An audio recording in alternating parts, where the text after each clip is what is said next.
നമ്മുടെ V D Satheesan പറയുന്നത് കേരളം ഭരിക്കുന്നതാണ്. എനിക്ക് എത്ര ആലോചിച്ചിട്ടും അതിൻ്റെ ലോജിക്ക് മനസ്സിലാവുന്നില്ല. കാരണം ഇപ്പോൾ കേരള നിയമസഭയിൽ 15ാം കേരള നിയമസഭയിൽ യു ഡി എഫിനുള്ളത് 42 സീറ്റുകളാണ്. ഞാൻ ഓരോ പാർട്ടികളുടെയും സീറ്റ് കൂടെ പറയാം. ഇന്ത്യൻ നാഷണൽ കോൺഗ്രസ് എന്ന് ഭാവിക്കുന്ന പാർട്ടിക്ക് 22 സീറ്റുകൾ, മുസ്ലിം ലീഗിന് 15, കേരള കോൺഗ്രസ് ജോസഫിന് 2, ജേക്കബിന് 1, RMP കെ കെ രമയുടെ പാർട്ടിക്ക് 1, മാണി സി കാപ്പൻ സ്വതന്ത്രൻ 1, അങ്ങനെ 42. അതിൽ മുസ്ലിം ലീഗിനാണ് ഏറ്റവും കൂടിയ സ്ട്രൈക്ക് റേറ്റ് ഉള്ളത്. മുസ്ലിം ലീഗ് മത്സരിച്ച മിക്കവാറും എല്ലാ സീറ്റുകളും ജയിച്ചവരാണ്. അപൂർവം ചില സീറ്റുകളെ പോയുള്ളൂ. അതുപോലെ അവർ 15 സീറ്റ് കിട്ടി. ഇത്തവണയും ഉറപ്പാണ് ഇന്ത്യൻ യൂണിയൻ മുസ്ലിം ലീഗിന് കുറഞ്ഞത് 15 സീറ്റ് കിട്ടും. കേരള കോൺഗ്രസ് ജോസഫിൻ്റെ കാര്യം എനിക്കറിയത്തില്ല. 2 സീറ്റുള്ളത് 2 സീറ്റ് നിലനിർത്താൻ പറ്റുമോ? ജോസഫിന് തന്നെ തെരഞ്ഞെടുപ്പിൽ മത്സരിക്കാൻ ആരോഗ്യമുണ്ടോ എന്നെനിക്കറിയില്ല. പിന്നെ അനൂപ് ജേക്കബാണ്, ജേക്കബിൻ്റെ മകനാണ്, ചിലപ്പോൾ പിറവത്ത് ജയിച്ചേക്കാം. പിന്നെ കെ കെ രമയെ എങ്ങനെയും നിയമസഭയിൽ എത്തിക്കാതിരിക്കാനുള്ള പണിയൊക്കെ CPM ചെയ്യും. ചിലപ്പോൾ രമ എന്നാലും ജയിക്കാം. മാണി സി കാപ്പൻ വലിയ പരിഗണനയിലാണ്. കാപ്പന് അവിടെ ഷോൺ ജോർജാണ്, PC ജോർജിൻ്റെ മകൻ ഷോൺ ജോർജാണ് BJPയുടെ സ്ഥാനാർത്ഥി. ആദ്യ റൗണ്ട് പ്രവർത്തനം ഷോൺ പൂർത്തിയാക്കി കഴിഞ്ഞു. പാലായിൽ ഇപ്പോൾ ഒരു ഷോൺ തരംഗമാണ്. അങ്ങനെ വരുമ്പോൾ ഈ 71 സീറ്റ് വേണം ജയിക്കാൻ, 42 ഉള്ളൂ. 29 സീറ്റുകൾ അധികം നേടണം. മുസ്ലിം ലീഗ് 15 പിടിക്കും. കേരള കോൺഗ്രസും ഇവരെല്ലാം 15 വീതം പിടിച്ചാലും, 15 വീതമല്ല, നിലവിലുള്ള അത്രയും സീറ്റുകൾ പിടിച്ചാൽ ഇന്ത്യൻ നാഷണൽ കോൺഗ്രസ് 22 സീറ്റ് പിടിച്ചാൽ പോരാ, അത് നേരെ ഇരട്ടിയാക്കണം. അവർ കഴിഞ്ഞ തവണ എത്ര സീറ്റിലാണ് മത്സരിച്ചേ? ആര്? ഇന്ത്യൻ നാഷണൽ കോൺഗ്രസ് എന്ന് പറയുന്ന പാർട്ടി. അയ്യോ, അതിൻ്റെ 3 ജയിച്ചുള്ളൂ. അപ്പോൾ കണക്ക് ശരിയല്ലേ? അത് വളരെ വളരെ ശരിയാണ്. അപ്പോൾ ഒരു കാര്യമുണ്ട്, കോൺഗ്രസ് അധികാരത്തിലെത്തും, അതല്ലെങ്കിൽ നമ്മുടെ സതീശൻ മുഖ്യമന്ത്രിയാവും എന്നുള്ള അദ്ദേഹത്തിൻ്റെ സ്വപ്നം നമ്മളെപ്പോഴും പറയാറില്ലേ, മലർപ്പൊടിക്കാരൻ്റെ സ്വപ്നമായിട്ട് അവശേഷിക്കാനാണ് സാധ്യത. അല്ലെങ്കിൽ മിനിമം ഈ പറഞ്ഞതുപോലെ 22 സീറ്റുകൾ എന്നുള്ളത് ഒരു 100%, 44 സീറ്റുകൾ ആക്കി ഉയർത്തണം. സുനിൽ, സതീശൻ പറഞ്ഞുകൊണ്ട് കിടക്കുന്ന 100 സീറ്റിൽ ഞങ്ങൾ ജയിക്കുന്നതാണ് പറയുന്നത്. ജയിച്ചു കഴിഞ്ഞ പോലെയാണ് അദ്ദേഹം പറയണത്. പെട്ടിയിലാക്കി ഇനി അങ്ങ് എണ്ണി തീർക്കേണ്ട ആവശ്യമുള്ളൂ എന്നുള്ള രീതിയിലാണ് പറയണത്. ഇതിലും വലിയ ആത്മവിശ്വാസമൊക്കെ കണ്ടിട്ടുണ്ടല്ലോ നമ്മൾ കേരളത്തിലെ ജനങ്ങൾ. സതീശൻ പറഞ്ഞാൽ 100 സീറ്റ് കിട്ടുമോ എളുപ്പത്തിൽ? എന്തൊക്കെ അടിയൊഴുക്കുകളുണ്ട്, എന്തൊക്കെ ഇനിയും തീരുമാനം എടുക്കാനുണ്ട്. മുസ്ലിം ലീഗ് അവരുടെ കഴിഞ്ഞ വർഷത്തെ, അതിന് മുമ്പിലത്തെ വർഷത്തെ സ്ട്രൈക്ക് റേറ്റ് നോക്കിയിട്ടുണ്ടെങ്കിൽ അവർ എത്ര സീറ്റിലാണ് മത്സരിച്ച മുസ്ലിം ലീഗ്? അവർക്ക് ഏറ്റവും ചുരുങ്ങിയത് ഒരു 50 സീറ്റ് കിട്ടാൻ എലിജിബിലിറ്റി ഉണ്ടെന്ന് നമ്മുടെ മാർക്സിസ്റ്റ് പാർട്ടിയുടെ രാജീവനാണ് പറഞ്ഞത്, ഞാനല്ല പറഞ്ഞത്. അദ്ദേഹം വലിയ രാഷ്ട്രീയ ചിന്തകനൊക്കെയാണല്ലോ, P. രാജീവനെ. 3 ലക്ഷം കോടി രൂപയുടെ ഇൻവെസ്റ്റ്മെന്റ് ഒക്കെ നടത്താൻ ആളെ കൊണ്ടൊന്ന് റെഡിയാക്കി നിൽക്കുക. അദ്ദേഹം പറഞ്ഞിട്ടുണ്ട്. പിന്നെ അവരുടെ പാർട്ടി സെക്രട്ടറി ഗോവിന്ദൻ പറഞ്ഞിട്ടുണ്ട്, എന്താ പറയുന്നത്, മുസ്ലിം ലീഗിന് ഇതിലും എത്രയോ കൂടുതൽ സീറ്റുകൾക്ക് അർഹതയുണ്ട്, പക്ഷെ അവർ വളരെ പക്വതയോടുകൂടി നിൽക്കുകയാണ്. This is the hour of Muslim League. Muslim ലീഗിൻ്റെ ഇലക്ഷനായിട്ടായിരിക്കും വരിക ഇത് മിക്കവാറും. കാരണം അവർ കുറച്ച് ഒന്ന് മുറുക്കെ പിടിച്ചു കഴിഞ്ഞാൽ അവർ കഴിഞ്ഞ തവണ മത്സരിച്ചതിനേക്കാളും കൂടുതൽ സീറ്റുകൾ അവർക്ക് കിട്ടും. പിന്നെ ഈ കോൺഗ്രസിൻ്റെ സ്ഥാനാർത്ഥികളൊക്കെ ആരാണെന്ന് ഇപ്പോൾ ഏതാണ്ട് എല്ലാവരും പറയുന്നുണ്ട്. ഇങ്ങനെ പറഞ്ഞുകൊണ്ട് നടക്കുന്നത് അവരാണ് ഇവരാണെന്നൊക്കെ പറയുന്നുണ്ട്. അവർ തന്നെ പറഞ്ഞു 2-3 MLA ഒഴിച്ച് ബാക്കി എല്ലാവരും ഞങ്ങൾ പഴയ പോലെ തന്നെ ഫീൽഡ് ചെയ്യുകയാണെന്നൊക്കെ പറയുന്നുണ്ട്. ഈ കോൺഗ്രസിന് അനുകൂലമായിട്ടൊരു തരംഗം ഉണ്ടെന്ന് എനിക്ക് തോന്നുന്നില്ല. ഇവിടെ അങ്ങനെ ഒരു വലിയ തരംഗവും കാണുന്നില്ല. ഒരു എന്തെങ്കിലും നമുക്കറിയാമല്ലോ, ഇപ്പം ചിലർ TV കൂടിയും ചാനലിൽ കൂടിയും പത്രങ്ങളിൽ കൂടിയൊക്കെ എഴുതുന്ന വാർത്തയുടെ സത്യാവസ്ഥ എന്താണെന്ന് അതിൻ്റെ പുറകെ അന്വേഷിച്ച് പോയാൽ നമുക്ക് വേറെ പല കാര്യങ്ങളും പറയേണ്ടി വരും. അതൊക്കെ മാറ്റിവെക്കാം. കോൺഗ്രസിന് ഈ പറഞ്ഞ പോലെ ഈ UDFന് 100 സീറ്റ് കിട്ടും, 100 സീറ്റ് 71 സീറ്റ് കിട്ടുമോ എന്നുള്ളത് ഇന്നും സംശയമാണ്. ഞാൻ കഴിഞ്ഞ തവണ പറഞ്ഞതുപോലെ LDFന് നേരിയ മുൻതൂക്കം ഇപ്പോഴും ഉണ്ട്. ഇത്രയും പ്രശ്നമൊക്കെ ഉണ്ടായിട്ടും LDFന് നേരിയ മുൻതൂക്കം. കള്ളന്മാരാണെന്ന് ജനം തിരിച്ചറിഞ്ഞിട്ടും. അതെ. അവർക്ക് നോക്കിക്കോളൂ, ആ സമയമാകുമ്പോൾ അവരുടെ കുറേ ഗവൺമെൻറ് ഓഫീസുകളിലൊക്കെ ജോലി ചെയ്യുന്ന കുറേ ഉദ്യോഗസ്ഥന്മാരുണ്ട്, ഈ മിഡിൽ ലെവൽ ഓഫീസ് സ്റ്റാഫിൽ ജോലി ചെയ്യുന്ന ആൾക്കാരുണ്ട്. അവരൊക്കെ ഇറങ്ങി സജീവമായിട്ട് പ്രവർത്തിക്കും. അതുകൊണ്ടാണ് ഇവർ ഒരു കാര്യം കേരളത്തിലെ കഴിഞ്ഞ 5 വർഷത്തെ ഭരണത്തെക്കുറിച്ച് പ്രത്യേകിച്ച് ആ വീണ ജോർജിനെ കാണുമ്പോൾ എനിക്ക് പേടിയാവുക. കാരണം രോഗികളും വീണ ജോർജിനെ കാണുമ്പോൾ പേടിച്ച് അപ്പം തന്നെ ദൈവത്തിനെ വിളിക്കുന്നതാണ് പറയുന്നത്. അല്ല, വീണ ഇന്നലെ ചോദിക്കുന്നുണ്ട് ഞാൻ എന്ത് ചെയ്താ. അവരൊന്നും ചെയ്തില്ല. അതാണല്ലോ അവർ കുവൈറ്റിലെങ്ങാണ്ട് കെട്ടിടം കത്തി പിടിച്ചു എന്ന് പറഞ്ഞപ്പോൾ ഓടിപ്പോയ സ്ത്രീയാണ് അവർ. എയർപോർട്ടിൽ ചെന്നപ്പോൾ കേന്ദ്രം പോകണ്ടെന്ന് പറഞ്ഞു. അവർക്ക് അത്രേ ആഗ്രഹമുള്ളൂ. പിന്നെ അവരെ ഞാൻ കുറ്റം പറയില്ല. അവരൊരു ടെലിവിഷൻ ന്യൂസ് റീഡർ ആയിരുന്നു. ടെലിവിഷൻ ന്യൂസ് റീഡർമാരുടെ വിവരം എന്തോരം ഉണ്ടാവും എന്നുള്ളത് നമുക്കറിയാമല്ലോ. അത് ഫർഗെറ്റ് അബൌട്ട് ദാറ്റ്. പക്ഷേ ഇന്നിപ്പോൾ കേരളത്തിനെ പറ്റി ഏറ്റവും വലിയ പരാജയം എന്ന് പറയുന്നത് പിണറായി വിജയൻ 24 മണിക്കൂറും പറഞ്ഞുകൊണ്ട് നടക്കുന്ന കേരളം ഹെൽത്ത് മേഖലയുടെ ഹബ്ബാണ്, കേരളത്തിലെ ആരോഗ്യ മേഖല 1-ാം തരമാണ് എന്ന് പറഞ്ഞ് നടക്കുന്ന അവകാശവാദത്തിന് ഒരു വലിയ തിരിച്ചടിയാണ് കിട്ടിയിരിക്കുന്നത്. അതാണ് അവർക്ക് വലിയ ഇൻവെസ്റ്റ്മെൻറ്റ്. ഇപ്പോൾ കോൺഗ്രസ് ഭരിച്ചാലും CPM ഭരിച്ചാലും എന്താ ഇവിടെ ചൊവ്വാമുള്ളവർ വരില്ല. 2003 ഈ മറ്റേ ഉമ്മൻചാണ്ടിയായിട്ടല്ലായിരുന്നു, ആന്റണി മറ്റേ അല്ലായിരുന്നു മുഖ്യമന്ത്രി 2003. അന്ന് ഇവിടെ ഒരു ഗ്ലോബൽ ഇൻവെസ്റ്റേഴ്സ് മീറ്റ് നടന്നു. ജിം അത് ഉദ്ഘാടനം ചെയ്ത പ്രധാനമന്ത്രിയായിരുന്നു അത് ഉദ്ഘാടനം ചെയ്തത്. അദ്ദേഹം ഉദ്ഘാടന സമ്മേളനത്തിൽ വന്ന് ആദ്യം പറഞ്ഞൊരു കാര്യമുണ്ട്.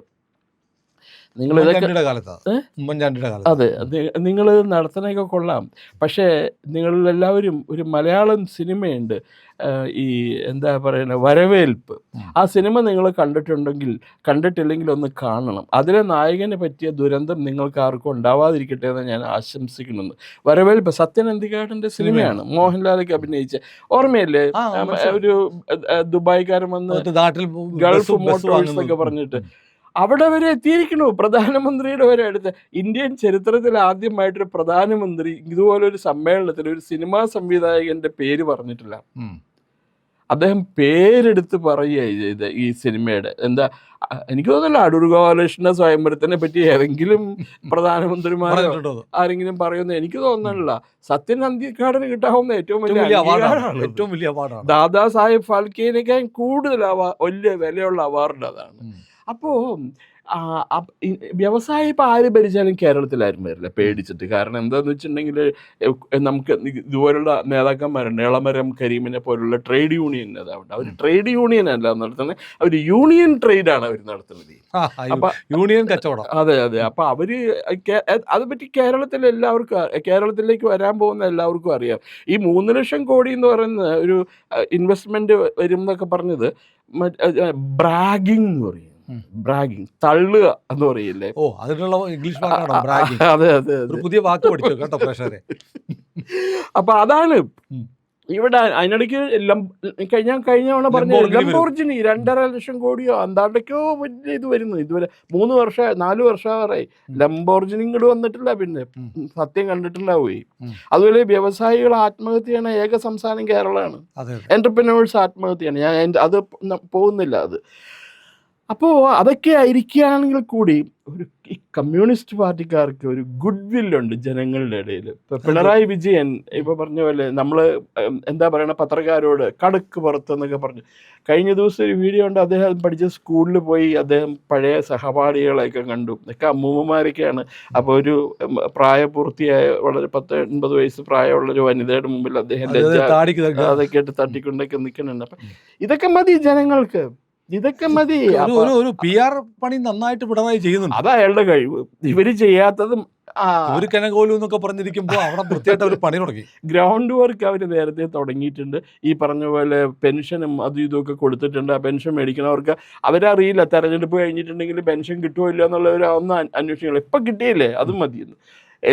ഇനിയുള്ള 10-15 ദിവസം ഇലക്ഷൻ ഡിക്ലെയർ ചെയ്യുന്നതിന് മുമ്പ് അദ്ദേഹം ഒരു മാന്ത്രികനാണ് യഥാർത്ഥത്തിൽ.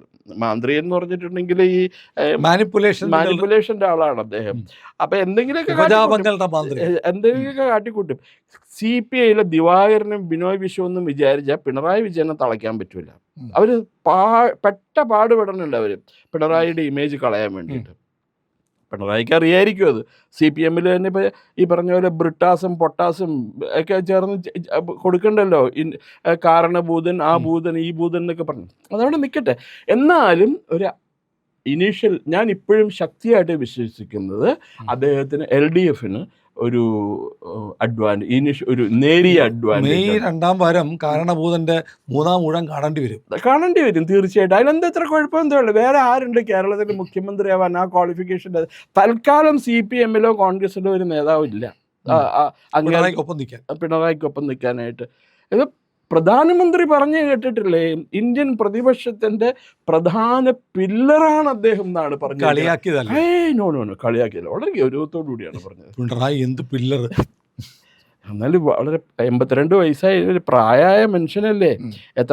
എന്താ ഇവരൊക്കെ എപ്പോഴും ഡൽഹിയിലൊക്കെ പോയി ഇന്ററാക്ട് ചെയ്യുന്ന വ്യക്തിയല്ലേ അദ്ദേഹം. അപ്പൊ പ്രധാനമന്ത്രിക്ക് അറിയായിരിക്കുമല്ലോ അദ്ദേഹത്തിന്റെ കയ്യിലിരിപ്പം എന്താണെന്നൊക്കെ അറിയായിരിക്കുമല്ലോ. എനിവേ, UDFനെ സംബന്ധിച്ചിടത്തോളം അവർക്കൊരു പിണറായി വിജയൻ ഇല്ല. ഇപ്പൊ പണ്ട് ഒരു സീസർ മെനോട്ടി എന്നൊക്കെ പറഞ്ഞൊരു ഫുട്ബോൾ കോച്ച് ഉണ്ടായിരുന്നു അർജന്റീനയ്ക്ക്. അപ്പോൾ അദ്ദേഹത്തിന് 86-ലെ വേൾഡ് കപ്പ് കഴിഞ്ഞ് അർജന്റീന ലോക ചാമ്പ്യന്മാരായി. അപ്പോൾ 90-ലെ വേൾഡ് കപ്പിൻ്റെ ടീം ഡിക്ലെയർ ചെയ്തിട്ടില്ല. അപ്പോൾ മെനോട്ടിയുടെ അടുത്ത് ആരോ പത്രക്കാരോട്ടൊക്കെ ചോദിച്ചു, നിങ്ങളുടെ ടീമിൽ ആരൊക്കെ ഉണ്ടാവും എന്ന് ചോദിച്ചു. അപ്പോൾ അദ്ദേഹം വന്ന്, എനിക്ക് ആകെ കൂടി ഒരേ ഒരു കാര്യം പറയാനുള്ളൂ, മറഡോണയും വേറെ 10 കളിക്കാരും ഉണ്ടാവും. മറ്റേത് മുഴുവൻ അലമ്പ് കേസുകളാണ് കൂടെ നിൽക്കണതൊക്കെ. അല്ല കാര്യം, ശിവൻകുട്ടിയും പിന്നെ ആ കുട്ടി ഈ കുട്ടിയും കുഞ്ഞിരാമനും ഇവരൊക്കെ ഒന്നും കൊള്ളൂല. അദ്ദേഹം ചെയ്യേണ്ട രീതിയിൽ ആ എന്താ പറയണ തന്ത്രങ്ങളൊക്കെ അറിയാം മൂപ്പർക്ക്. ഒരു ചോയ്സ് ജനങ്ങളുടെ മുന്നിൽ വരുന്നുണ്ട്. പിണറായി സർക്കാർ വന്നാൽ വീണ്ടും അവരുടെ അധികാര പ്രമത്തത, ജനങ്ങളുടെ മേൽ കുതിരകയറ്റം, ഹിന്ദു വിശ്വാസികൾക്ക് നേരെയുള്ള അപമാനിക്കൽ, പിന്നെ വലിയ തോതിലുള്ള കൊള്ള ഒക്കെ നടക്കുമെന്നറിയാം. പക്ഷേ ഇപ്പുറത്ത് CPM പറയുന്ന അതേ ഒരു ഭീഷണി ജനങ്ങൾ ഫേസ് ചെയ്യുന്നുണ്ട്. കാരണം സതീശൻ സംസാരിക്കുന്ന ഭാഷ ജമാഅത്തെ ഇസ്ലാമിയുടെ ഭാഷയാണ്. പിന്നെ അയാൾ പറഞ്ഞു കേട്ടില്ലേ, മതപരിവർത്തനം നടന്നു, എല്ലാവരും ക്രിസ്ത്യാനികളായ എല്ലാവരും മുസ്ലിങ്ങളായ ഇവിടെ എന്താ നടക്കണെന്ന്. ഇതൊക്കെ ഹിന്ദുക്കളെ എന്താ പറയുക, മുസ്ലിം ഭരണം വന്നാൽ എന്താ കുഴപ്പം എന്ന് സതീശൻ ചോദിക്കുന്നു. അദ്ദേഹത്തിന് താല്പര്യം അതായിരിക്കും. അല്ല, അങ്ങനെ വരുമ്പോൾ ഇപ്പോൾ ആളുകൾക്ക് അതിലും ഭേദം ഇപ്പോൾ ഈ പറയുന്ന കൊള്ളക്കാരാണ് എന്ന് ജനം തീരുമാനിച്ച കുറ്റം പറയാൻ പറ്റില്ല. അത് മാത്രമല്ല, ഇപ്പോൾ BJPയുടെ ഒരു സ്ട്രാറ്റജി പറയുന്നുണ്ടല്ലോ സാർ.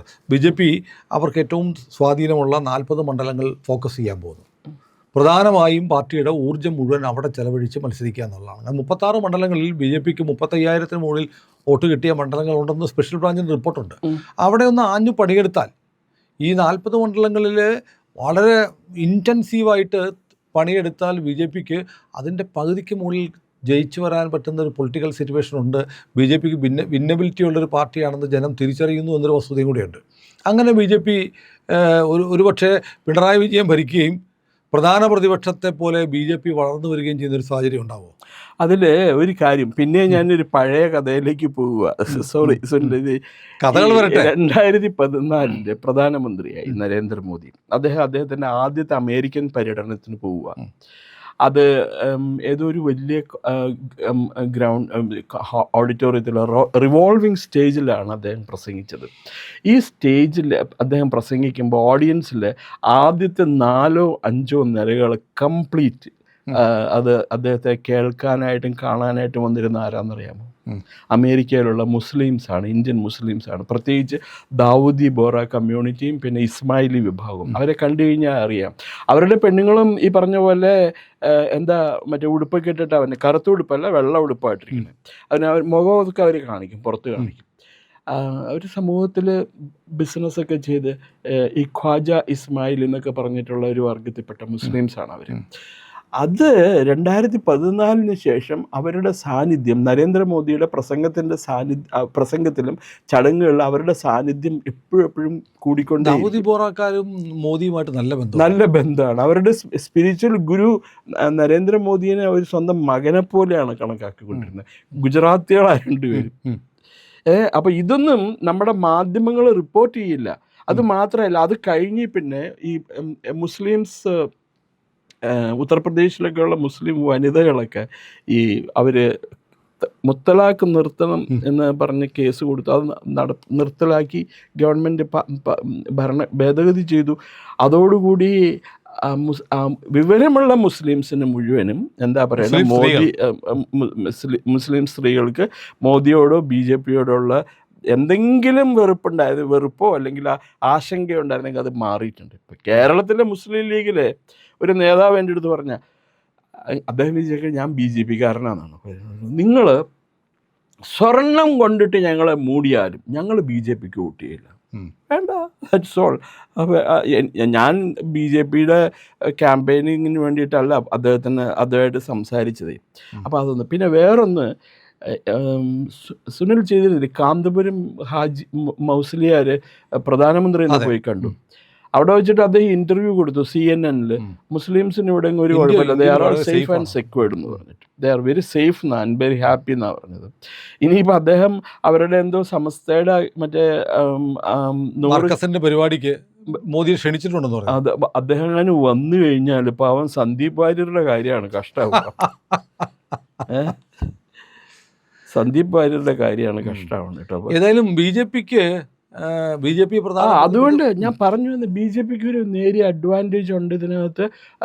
എന്താ, അവർ ഈ പറഞ്ഞ പോലെ ഏതാനും സീറ്റ് പിടിക്കും. മുസ്ലിം സമുദായത്തിൽ നിന്നും BJP-ക്ക് ചില വിദ്യാഭ്യാസമുള്ള, നമ്മുടെ അനുദിനം നടക്കുന്ന സംഭവങ്ങൾ ഫോളോ ചെയ്യുന്ന ഇസ്ലാം മതവിശ്വാസികൾ ഒരു പക്ഷേ BJP-ക്ക് വോട്ട് ചെയ്തേക്കാം എന്ന് ഞാൻ പറയുള്ളൂ. ഉറപ്പില്ല, ചെയ്ത് കഴിഞ്ഞിട്ടല്ലേ പറയാൻ പറ്റുള്ളൂ.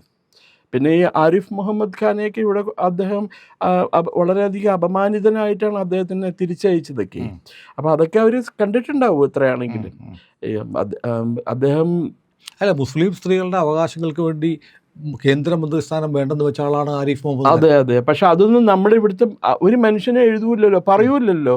ഈ പറയുന്ന അദ്ദേഹത്തെ രാഷ്ട്രീയ ഭിഷാം ദേഹി എന്ന് വിളിച്ച ഒരു കുരങ്ങൻ ഈ ഒരു കാര്യം പറയാൻ മറന്നുപോയി. ഇയാളിവിടെ രാശിക്ക് കളിച്ചുകൊണ്ട് നടന്നപ്പോൾ അദ്ദേഹം കേന്ദ്രമന്ത്രി പദവി രാജിവെച്ചാണ്.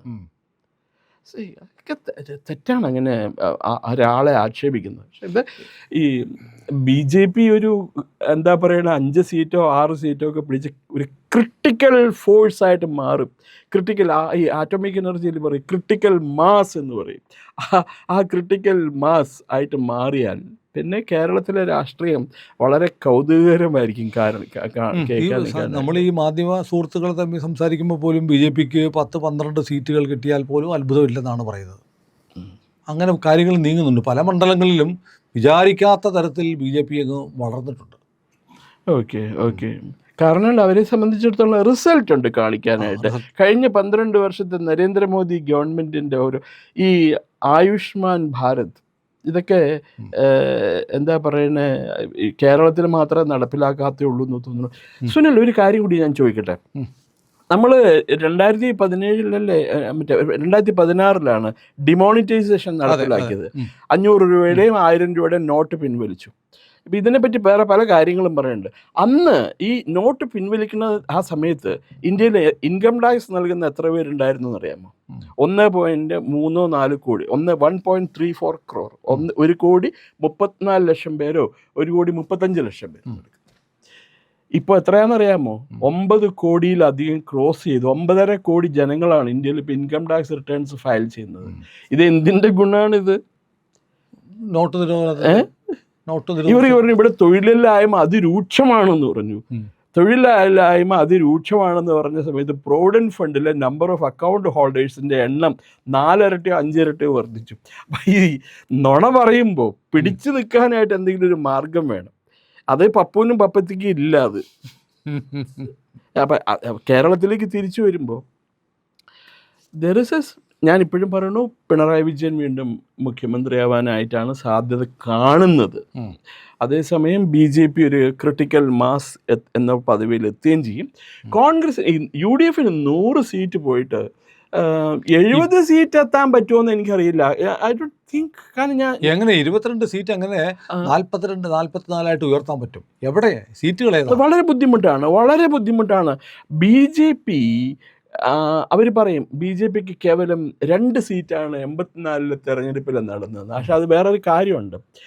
അന്ന് ലോക്സഭാ ഇലക്ഷൻ സാധാരണഗതിയിൽ നടന്നിരുന്നെങ്കിൽ BJP നയിക്കുന്ന ഒരു മുന്നണിയായിരിക്കുമായിരുന്നു കേന്ദ്രത്തിൽ അധികാരത്തിൽ വരിക. ഈ ഇന്ദിരാഗാന്ധിനെ സിഖ് ഭീകരല്ല സോറി അവരുടെ സുരക്ഷാ ഭടന്മാർ വെടിവെച്ച് കൊന്നു. അവരുടെ കയ്യിലിരിപ്പുകാരന് ഇന്ദിരാഗാന്ധിയുടെ കയ്യിലിരിപ്പുകാരന്.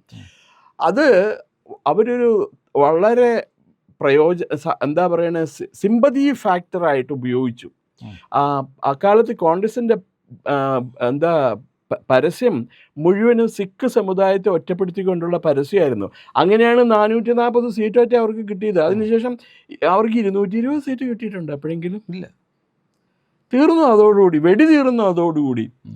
അപ്പോൾ ഇപ്പം അങ്ങനെ അതും അഖിലേന്ത്യാ തലത്തിൽ. അപ്പം കേരളത്തിൽ രമേശ് ചെന്നിത്തലേനോ സതീഷിനോ കണ്ടുകൊണ്ട് ജനങ്ങൾ വോട്ട് ചെയ്യുന്ന എനിക്ക് തോന്നണില്ല. എനിക്ക് അതിൽ വിശ്വാസമൊന്നുമില്ല. അല്ല, ഇപ്പോൾ പറവൂരിൽ നിന്നൊക്കെയുള്ള ആളുകൾ പറയുന്നത് സതീശൻ ചിലപ്പം അസംബ്ലിയിൽ നിന്ന് ജയിക്കാൻ സാധ്യതയില്ല എന്നുവരെ പറയുന്നുണ്ട്. തോറ്റുപോയേക്കാം എന്നുവരെ പറയുന്നു. പറയാലോ, ഇപ്പം ഈ അദ്ദേഹത്തിൻ്റെ സ്വപ്നങ്ങൾ ഭയങ്കരമാണ്. കേരള മുഖ്യമന്ത്രി ആവുക, പിന്നെ അത് കഴിഞ്ഞ് പിന്നെ ശരീരഭാഷയൊക്കെ വല്ലാണ്ടൊക്കെ മാറി, ഭയങ്കരമായിട്ട് മാറിയിട്ടുണ്ട്. അറഗൻസ് പണ്ടോട്ടേ അങ്ങേർക്ക് അറഗൻസ് ഉണ്ടായിരുന്നു. ഇപ്പൊ അറഗൻസ് മാറി, അത് മൂത്ത് അങ്ങേ അറ്റത്തെ മുഖ്യമന്ത്രി എന്ന ഭാവത്തിലാണ് പെരുമാറുന്നത്. അതേസമയം പിണറായി കുറച്ച് സിമ്പിളായിട്ടുണ്ടെന്ന് തോന്നുന്നു. അതെ, പിണറായി ഒന്ന് സിമ്പിളായി. പക്ഷേ നിശബ്ദമായി ഇതിനിടയ്ക്ക് നല്ല തോതിൽ BJP പണിയെടുക്കുന്നുണ്ട്. ഞാൻ പാലായിലെ കാര്യം മുമ്പ് പറഞ്ഞില്ലേ, പാലായിൽ ഷോൺ ജോർജിൻ്റെ ചുവരെഴുത്തുകൾ പൂർത്തിയായി, ആദ്യഘട്ട ബൂത്ത് തല പ്രവർത്തനങ്ങൾ പൂർത്തിയായി, ഇനി പരസ്യ പ്രചാരണം ആരംഭിച്ചാൽ മതി എന്ന തരത്തിലേക്ക് കാര്യങ്ങൾ നീങ്ങുന്നു എന്നാണ് പാലായിൽ നിന്നൊരാൾ പറഞ്ഞത്. ഇപ്പോൾ തിരുവനന്തപുരത്ത് മഹിളാ കോൺഗ്രസിൻ്റെ ഒരു നേതാവ് രശ്മി എന്ന് പറഞ്ഞ അവർ BJP ഐഷ പോറ്റി കോൺഗ്രസിൽ പോയപ്പോൾ കോൺഗ്രസ് നേതാവ് കഴിഞ്ഞ പ്രാവശ്യം UDF സ്ഥാനാർത്ഥിയായിട്ട് മത്സരിക്കുന്ന രശ്മി BJPയിലേക്ക് വന്നു. അതുപോലെ ആസാമിൽ ബോറ അദ്ദേഹവും ഈ എന്താ പറയണ പാർട്ടി വിട്ടിട്ട് BJPയിൽ ചേർന്നു. അപ്പം ഇത് ഒരു അഖിലേന്ത്യാ തലത്തിൽ തന്നെ BJP ഒരു പാൻ ഇന്ത്യ പാർട്ടിയായിട്ട് മാറുകയാണ്. അപ്പോൾ അഖിലേന്ത്യാ കോൺഗ്രസ് പോലെ കേരളത്തിലെ കോൺഗ്രസും ഈ തെരഞ്ഞെടുപ്പ് കഴിയുമ്പോൾ മാറും എന്ന് പ്രതീക്ഷിക്കേണ്ടി വരും. കോൺഗ്രസിൻ്റെ ഇവരെല്ലാവരും വളരെ അപ്ബീറ്റ് മൂഡിലാണ് കാണുന്നത്. കോൺഗ്രസ്സുകാരെ മുഴുവനും ഞങ്ങൾ ജയിച്ചു കഴിഞ്ഞു, അടുത്ത മാസം കൂടി കഴിഞ്ഞ് ഞങ്ങളല്ലേ ഭരിക്കാൻ പോകണം, ബാക്കി നമുക്ക് അപ്പം നോക്കാം എന്നൊക്കെയാണ് പറയുന്നത്. ഇപ്പോൾ ഓരോ ദിവസവും ന്യൂസ് വരും, ശബരിമല വാർത്ത എവിടെ പോയി, ശബരിമലയിലെ സ്വർണ്ണക്കൊള്ള എവിടെ പോയി, പിന്നെ എന്താ ദ്വാരപാലക വിഗ്രഹം എന്താണ്ടൊക്കെ കൊണ്ടുപോയി. ഇതിപ്പോൾ ആ ഒരു ബെല്ലാരിയിലുള്ള ഒരു മെറ്റൽ ട്രേഡർ പിന്നെ സ്വർണ്ണക്കടക്കാരൻ മാത്രമേ ആകത്തുള്ളൂ, ബാക്കിയൊക്കെ പുറത്തിറങ്ങി. പത്മകുമാർ അടുത്ത ആഴ്ച ഇറങ്ങുന്നു തോന്നുന്നു. അതെ. അപ്പോൾ ഇത് നടക്കാൻ വലിയ ബുദ്ധിമുട്ടുള്ള കാര്യമാണ്. UDFന് 72 സീറ്റ് കിട്ടുക എന്നുള്ളത് വളരെ ബുദ്ധിമുട്ടുള്ള കാര്യമാണ്. ഫൈറ്റ് ചെയ്ത് ജയിക്കണ്ടേ? ഇപ്പോൾ ഈ ഫുട്ബോളൊക്കെ കളിക്കാൻ പോകുമ്പോൾ ഇന്ത്യ ബ്രസീലിൻ്റെ അടുത്ത് കളിച്ചെടുത്ത് കാര്യം ആലോചിച്ച് നോക്കി. ബ്രസീൽ ലോക ഫുട്ബോളിൻ്റെ ചാമ്പ്യന്മാരാണ് ഇന്നും. അവരുടെ അടുത്തൊക്കെ കളിച്ച് കഴിഞ്ഞാൽ നമ്മുടെ ഗോൾ പോസ്റ്റിനകത്ത് മിനിറ്റിന് അവർ ഗോൾ അടിക്കൊണ്ടിരുന്നത്. ഏതായാലും ഇത് ഒരു സുവർണാവസരമാണ്. കേരളത്തിൽ ഈ രണ്ട് മുന്നണികൾക്കും ചെക്ക്മേറ്റ് വയ്ക്കാൻ പറ്റുന്ന ഒരു മൂന്നാം ശക്തിയെ തിരഞ്ഞെടുക്കുക എന്നുള്ളതാണ് ഏറ്റവും കരണീയമായ സംഗതി. That depends on BJP, how BJP works എന്നുള്ളത്. ഞാൻ നേരിട്ട് കണ്ടിട്ടില്ല. ഈ സുനിൽ പറഞ്ഞതും പിന്നെ അതേപോലെ മറ്റു പല സുഹൃത്തുക്കൾ പറഞ്ഞതും മാത്രമാണ് എനിക്ക്. എൻ്റെ അറിവിൽ ഈ പല മണ്ഡലങ്ങളിലും BJP സ്ഥാനാർത്ഥികളാകാൻ സാധ്യതയുള്ള ആളുകളുടെ വർക്കിനെ കുറിച്ചുള്ള കുറേ സ്റ്റേറ്റസ് എനിക്കറിയാം. പലയിടത്തും മലബാറിലാണെങ്കിലും സെൻട്രൽ കേരളയാണെങ്കിലും തിരുവനന്തപുരത്തൊക്കെ ആണെങ്കിലും BJPയുടെ സ്ഥാനാർത്ഥികൾ ആകാൻ പോകുന്നവർ നല്ല രീതിയിൽ പണിയെടുക്കുന്നുണ്ട്. 2-3 മാസം മുമ്പ് മാത്രമല്ല, 1 വർഷം മുമ്പേ പണിയെടുക്കുന്ന ആളുകളുമുണ്ട്. അപ്പോൾ കളമൊരുക്കി BJP നിശബ്ദമായി ഒരുപാട് മുന്നിലാണ്.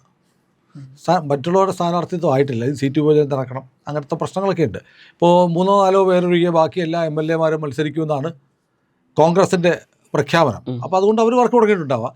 പക്ഷേ BJP വളരെ കൃത്യമായി സെലക്ട് ചെയ്ത മണ്ഡലങ്ങളിൽ, ഞാൻ ആ പേരുകൾ പറയാത്തത് എനിക്കറിയാം, ചില സ്ഥാനാർത്ഥികൾ പണിയെടുത്ത് നന്നായിട്ട് മുന്നോട്ട് പോകുന്നുണ്ട്. നമുക്ക് ഫീഡ്ബാക്കും കിട്ടുന്നുണ്ട്, അവരാളുകളെ കാണുന്നുണ്ട്, അത്തരം പ്രവർത്തനമൊക്കെ നന്നായിട്ട് പോകുന്നു. കാരണം എനിക്ക് തോന്നുന്നത് CPM ഒക്കെ മുൻകാലങ്ങളിൽ എങ്ങനെയാണോ പ്രവർത്തിക്കുന്നത് അതുപോലെ BJPയുടെ പല മണ്ഡലങ്ങളിലുള്ള പ്രവർത്തനം നടക്കുന്നുണ്ട്. വളരെ പോസിറ്റീവായിട്ടാണ് കാര്യങ്ങൾ.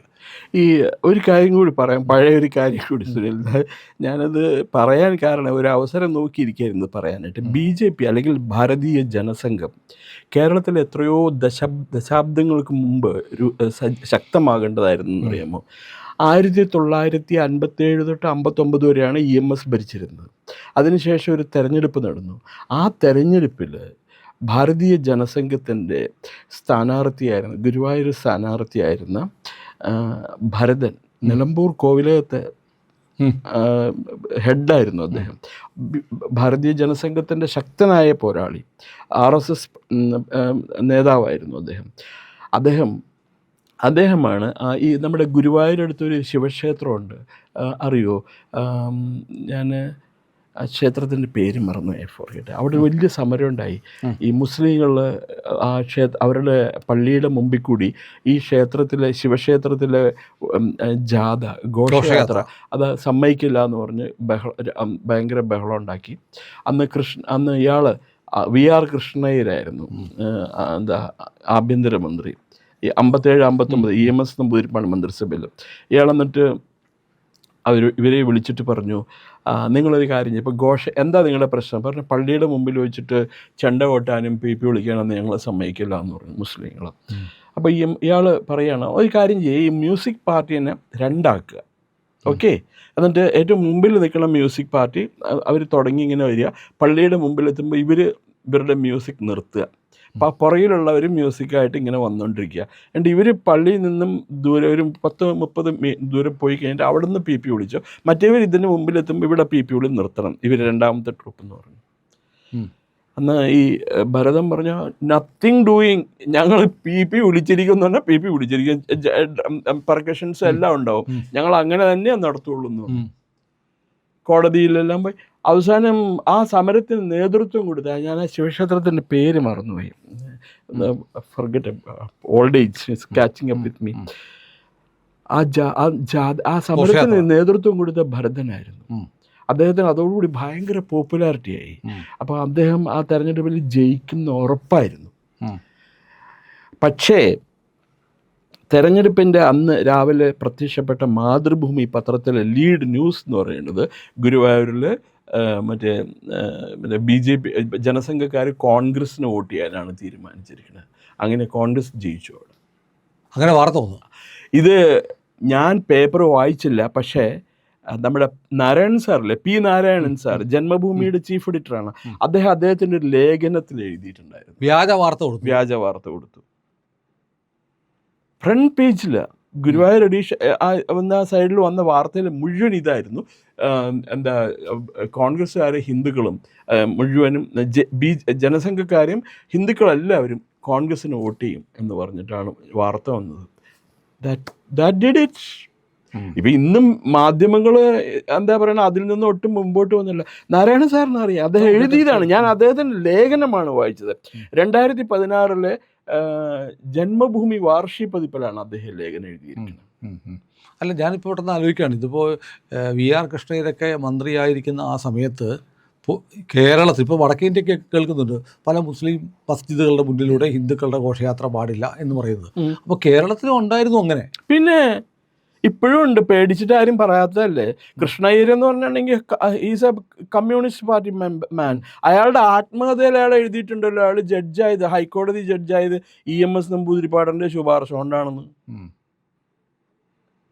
പിന്നെ എഴുതണേ ഒരു ഇൻഡയറക്റ്റ് ഇതിലേ എഴുതുള്ളൂ, EMS അയാൾക്ക് വേണ്ടിയിട്ട് റെക്കമെൻഡ് ചെയ്തൊന്നുമില്ല. അയാൾ വായിക്കുമ്പോൾ നമുക്ക് മനസ്സിലാവും, ബിറ്റ്വീൻ ദ ലൈൻസ് നമുക്ക് പെട്ടെന്ന് മനസ്സിലാക്കാൻ പറ്റും. ഏതായാലും കേരളം ചെകുത്താൻ്റെയും കടലിൻ്റെ ഇടയിലാണ്. പക്ഷേ ഒരു പ്രത്യാശയുടെ ഒരു തുരുത്ത് ബാക്കിയുണ്ട്. അത് ഇത്തവണത്തെ തെരഞ്ഞെടുപ്പാണ്.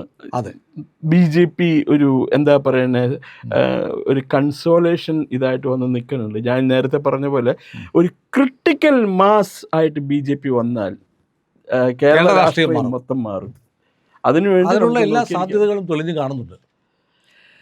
ഇനിയും തെരഞ്ഞെടുപ്പ് പ്രഖ്യാപിക്കണം, തെരഞ്ഞെടുപ്പിൻ്റെ സ്കെഡ്യൂൾ പ്രഖ്യാപിക്കണം, അതെല്ലാം കഴിഞ്ഞ് സ്ഥാനാർത്ഥികളെ പ്രഖ്യാപിക്കണം. ഇനി എന്തൊക്കെ അങ്ങോട്ടും ഇങ്ങോട്ടൊക്കെ മുന്നണി മാറ്റങ്ങളൊക്കെ നടക്കുമോ ഇല്ലയോ നമുക്കറിയില്ല. അതെ, ഏതായാലും ലെറ്റ് us wait.